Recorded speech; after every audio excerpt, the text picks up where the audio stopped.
A day in my life as a high school student, content creator at age of 14. Kaya naman, let's go! Hello guys! Ansyan na guys kung wala akong vlog nung mga ilang araw. Kasi tambak talaga ako ngayon ng mga gawain, projects, lahat-lahat. Kaya dami ko, kaya di ako nakapag-edit ng mga vlogs ko. Kaya ngayon, babawi ako sa inyo. Baka kasi namimiss nyo na ako. By the way guys, malakas ba yung ulan sa inyo? Kasi dito sa amin napakalakas talaga ng ulan kaya nagsususpend. So ayan na nga, nagtimpla na ako ng kape. Pero nag-toothbrush silamos na ako niyan, then nag-init na ako. Uminom na nga rin po ako ng kape, then kumain na rin po ako ng pandesal. Tapos ko nga po mag-amusal, then dumiretso na po sa kusina para magsaing. Ayan po, pakita ko na rin po kung paano ko magsaing. 4 na takal po yung sinaing ko niyan, then hinugasan ko po. 3 beses po ako naghuhugas para malinis talaga. Ayan. Ano na nga yan, speed ko na lang para mabilis kasi mabagal talaga maghugas kasi nililinis ko talaga siya na maayos para hindi may makikita kang mga lupa-lupa. Then ayan, hindi ko nga masyadong naayos yung paglagay ng camera pero nilagay ko na rin siya sa kalan. Diba yan? Sa susunod guys, ayusin ko na paglagay ko ng camera para kita nyo talaga kung ano ginagawa ko. Kita ko na rin yung pisa ko dyan. Ayan, puro laro lang ang atupag. Then, pagkatapos ko po ilagay yung sinaing ko, ayan, ginupit ko na rin po yung pang-design ko dun sa scrapbook ko. Scrapbook siya or notebook, ganon. Para kasi siyang scrapbook nung ginawa ko kasi ang kapal-kapal niya, te.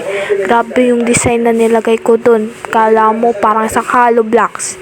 Then napakita ko na kulay blue kasi blue lang yung available na colored paper sa akin. So, hindi ko na siya kailangan bumili ng ibang colored paper. Kaya, blue na lang. No choice, diba? And ayan nga po, nagluluto na rin po ako dyan ng Lucky Me.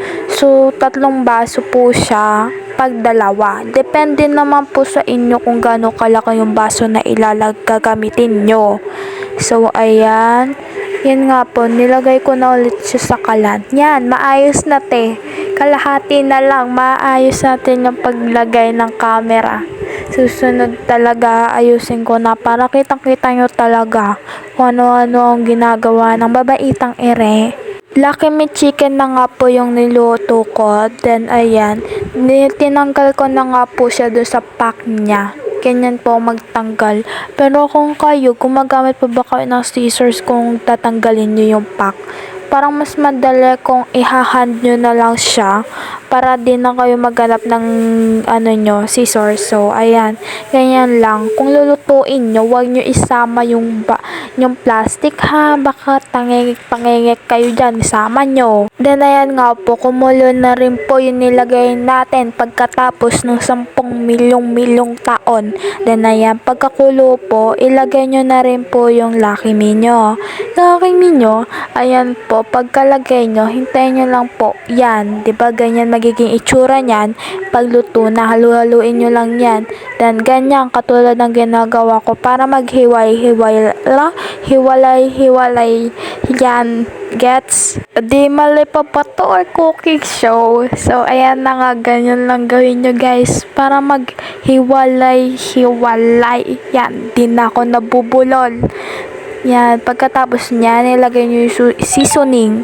Then, wag kayo mag-alala kung umaangat siya. Haluin nyo lang, tapos hinaan nyo yung apoy niya para hindi masyadong umangat. Then, ayan, pagkatapos kumain na rin po ako niyan. Ayan po ulam natin for today's video. Ayan, wag nyo nang pansinin, tatlagyan ko na lang talaga ng sticker. Ayan, inayos ko pa nga yung camera para kitang-kita nyo talaga. Nakikita kayong kulay purple doon. Ay, pink pala. Doon sa rice ko. Natira yan nung corned beef, nung ulam namin. So, fried rice lang, nilagay ko lang. Then, ayan, fast forward, hapon na yan. Dagdala nga si mama dyan ng maruya. Ang favorite ko sa lahat. Then, ayan, gumagawa na nga ako dyan ng peta ko eh. nalagay ko yan doon sa scrapbook ko, kasama yan doon. Ako nag-iisip-isip, nagpapanggap si ate mo na nagsusulat, pero inuulit lang naman yung sinusulat ko. Ano yan? Tracing method. Then, ayan na nga. Ayan na yung totoo. Magsusulat na talaga ako. Paisip-isip pa ako kung ano ilalagay ko, pero wala talaga akong nasulat, preps, kasi di ko alam po ano isusulat ko. Pakita ko na nga rin po sa inyo yung scrapbook na sinasabi ko. Then ayan, yan na, ihip niya na, birthday niyo, happy birthday, charot. Ayan na nga guys, inano ko muna sa candle, then nilagyan ko siya nung para sindihan, then glue stick para idikit ko na tong sinulat ko kanina. So, ayan, fast forward. Gabi na neto. Nagluluto nga si mama ng adobo. Then, ayan, naligo na rin ako, guys. So, gabi na ako nakaligo. Mga 4. Ay, charot. 6 kasi ang dami ko talagang ginawa. Pero huwag kang mag-alala. Pangatlo na yan. Pangatlong ligo. Kahit malamig. Partida. Kahit malamig, naliligo. Kayo, charot. Ayan na nga, nagsuklay na nga ako niyan, guys. Kasi nga, 'di ba, maikli na buhok ko. So madali na 'yan.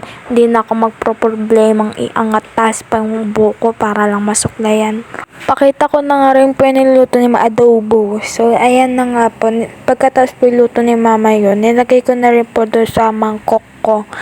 Then ayan, kumain na rin ako. Para yan, habang nanonood ng TV. Siyempre, bago kumain, magdasal. Okay, tandaan nyo yon. That's all. Bye-bye.